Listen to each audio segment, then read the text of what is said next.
a better understanding of the world around you, for a greater knowledge of the world you live in, Wolf and Dessauer in downtown Fort Wayne and downtown Huntington brings the Screen News Digest, a chapter of living history, into your classroom.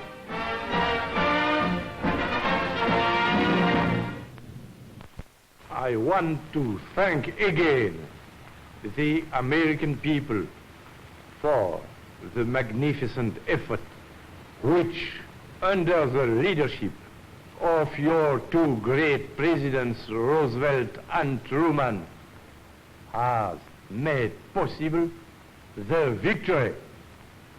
Without you, Americans, there would have been no future for Europe and for Asia, but a terrible servitude.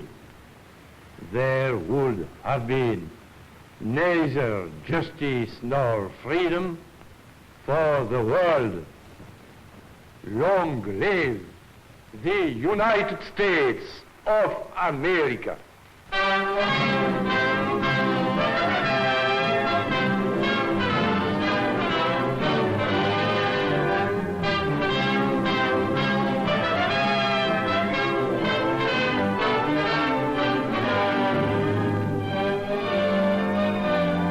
In the beginning, in the 1930s, Charles de Gaulle is just another French tank officer, dreaming of the power and potential of armored warfare. But France, behind the Maginot Line, has no need of young dreamers with revolutionary ideas. 500,000 men on duty day and night can blunt and hurl back any kind of conventional attack.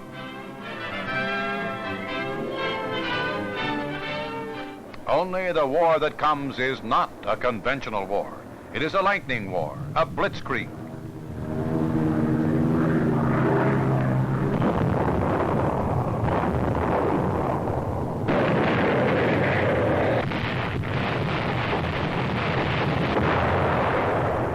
Germany's legions smash over, through, and around the Maginot Line. Proud, unprepared France is driven to her knees in a month, and triumphant Nazi troops sing as they march into Paris.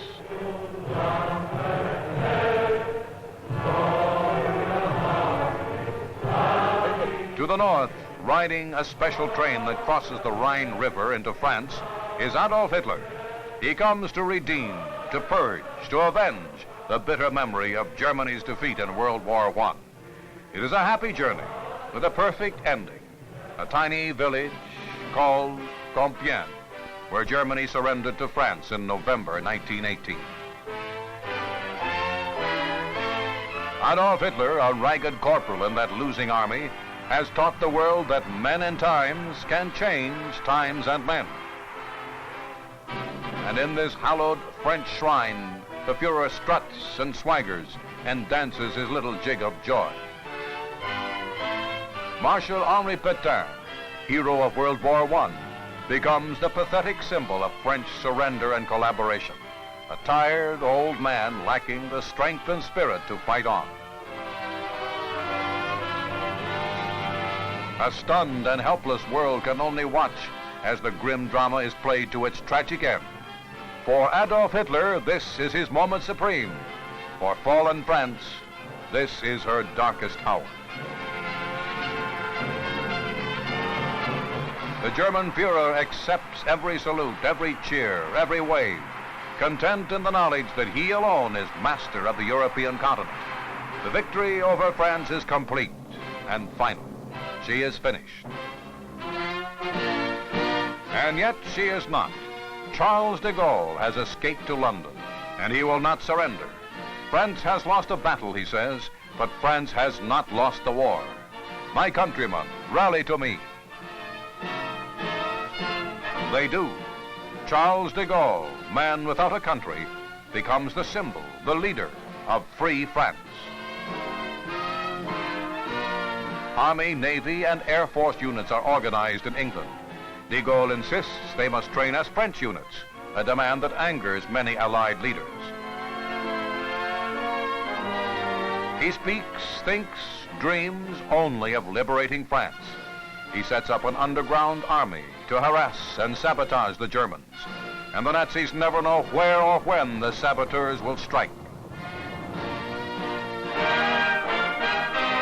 The lifelong soldier becomes of necessity a statesman, traveling to Moscow and other world capitals, pleading the cause of free France. At first, he is considered an absurd, arrogant figure. But as time passes, he wins a grudging respect. The general frankly admits that he will ask for and accept aid from everyone and anyone. My crusade, he says, is to reclaim the glory and grandeur of France. Whether in Moscow with Stalin or in Casablanca with President Roosevelt and Prime Minister Churchill, Charles de Gaulle is a Frenchman, first, last, and always. Neither Roosevelt nor Churchill like him. He thinks himself the living representative of Joan of Arc, says FDR. He is, writes Churchill prophetically, no friend of England. At Casablanca, a move is made to divide the leadership of Free France between de Gaulle and another war hero and resistance leader, General Henri Giraud. The two French leaders shake hands on the new arrangement. And then the uncompromising Charles de Gaulle continues on, just as before, the only real leader and spokesman for the Free French. I take this opportunity to thank the American people for the wonderful effort they have made to win this war. Today, as in 1918, your American boys are fighting side by side with the French soldiers. Together, we are marching on the road to Berlin, to Tokyo, to a final victory.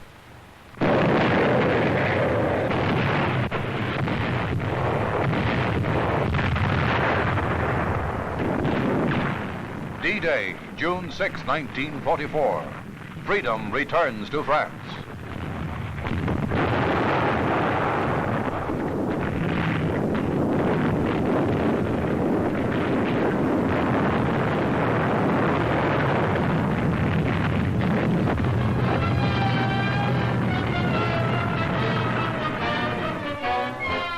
Charles de Gaulle is home almost 4 years to the day after the fall of France.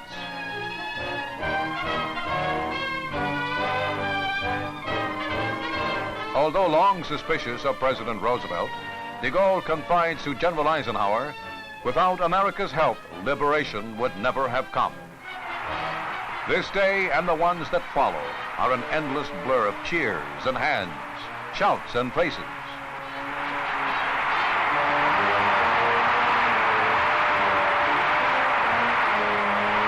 August 25th, 1944, for Paris, the glorious day of liberation. But if freedom is at hand, danger is not past.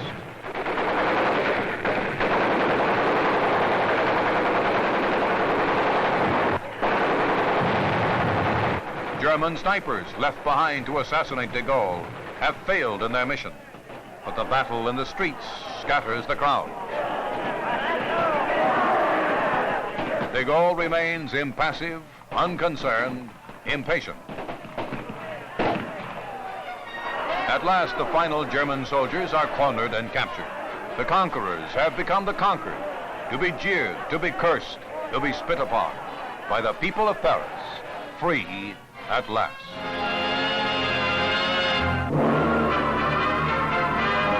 Having defeated one enemy, France is soon faced with another, post-war communism. Rioting, unrest, bloodshed, all the familiar red tools and techniques are used and abused. But Charles de Gaulle, provisional president, does not yield, and France does not fall. Out of the ruins of World War II, out of the political instability that led France to disaster, de Gaulle seeks to create a strong new government. He fails, and so he retires. He knows that only as dictator can he have the power he needs to cope with the strikes, the indifference that cripple and paralyze France. And Charles de Gaulle knows enough about dictators not to want to be one himself. He becomes a country squire, walking the woods, waiting, and telling all who will listen, one day France will have need of me again. In the decade that follows, the politics and government of France revert to their pre-war pattern of chaos and crisis and chaos. A troubled nation is becoming a second-class power. In Paris, there begins an endless and pathetic procession of French premiers. In 12 years, 25 different governments are formed and fall. No one man, no single party is strong enough to rule alone. And all the time, France's colonial empire is crumbling, racked by revolt and rebellion. The tide of terror sweeps from the remote mountain villages in the African protectorate of Algeria to the lonely jungle outposts in far-off Indochina. These are expensive wars in men and money, and they end, as they must, in defeat for France. The time has come. The hour has struck. The country that he saved once before has need of Charles de Gaulle again. And so the old soldier dons his uniform to speak to the crowds the words they want to hear, to pledge to them the fulfillment of his dreams and their dreams, to remind them that France cannot be France without greatness.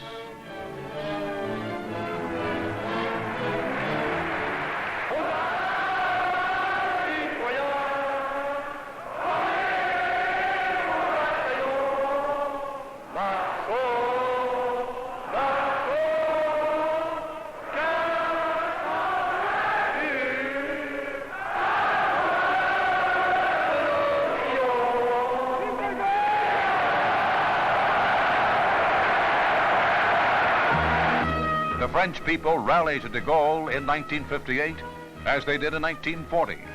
The constitutional reforms he was denied at war's end are voted him now.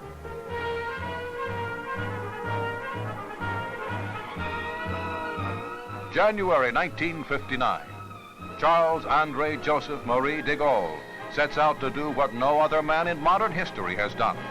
With his installation as president, the 68-year-old general begins the task of reclaiming a second time the power and prestige of his beloved country.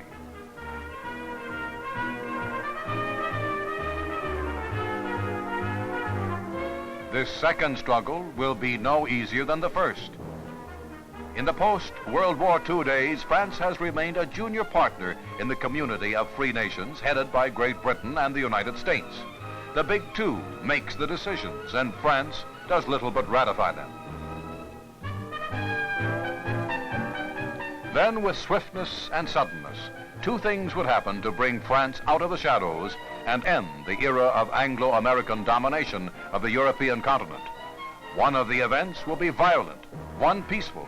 Both will be earth-shaking in their importance and implications.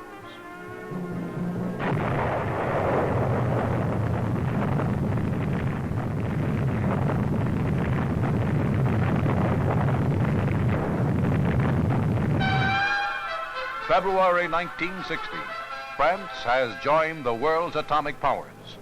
Hurrah for France, says Charles de Gaulle. From this moment on, she is stronger, prouder, a great nation in every respect.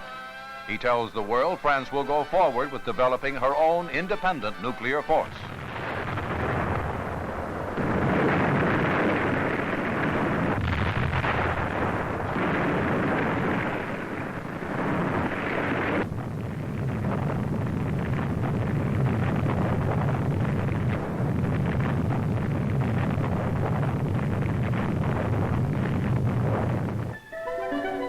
The second revolutionary development to alter the fate and future of France is far more peaceful, but no less explosive.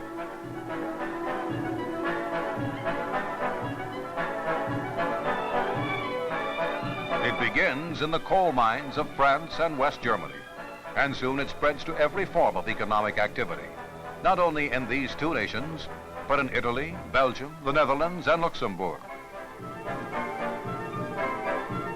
It is 6 nations pooling their resources, working together, manufacturing together, trading together, free from the man-made tariffs and customs barriers that for centuries strangled the economic growth of the continent. It is called the common market, and its effect on its member nations is phenomenal. Their economic growth is soon doubling that of the United States. No longer is France a bankrupt, have-not nation. She is the power to be reckoned with in New Europe.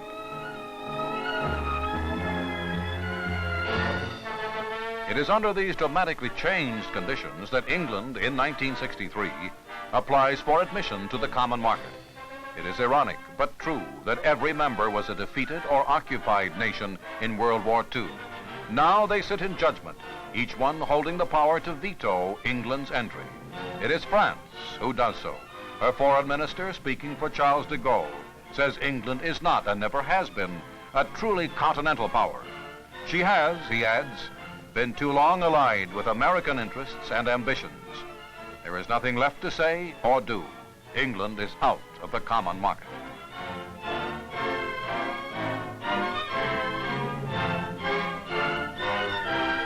Having turned her back on an ancient ally, France proceeds to embrace an ancient enemy. West German Chancellor Konrad Adenauer comes to Paris in 1963 to sign a new and closer friendship pact with France. The two elder statesmen are the most commanding figures in Europe. Their nations are the strongest, politically, economically, militarily. And France, says de Gaulle, will make her own decisions, pursue her own policies.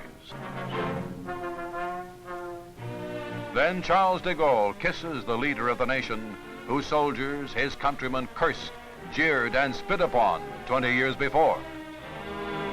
France and her president have followed a long road in their search for the greatness that was France in the days of Napoleon and Charlemagne.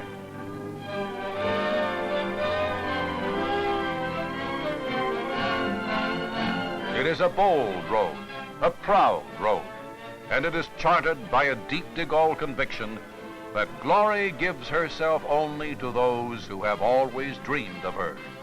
In his 70 years and 10, glory, in good measure, has given herself to Charles de Gaulle and his beloved France.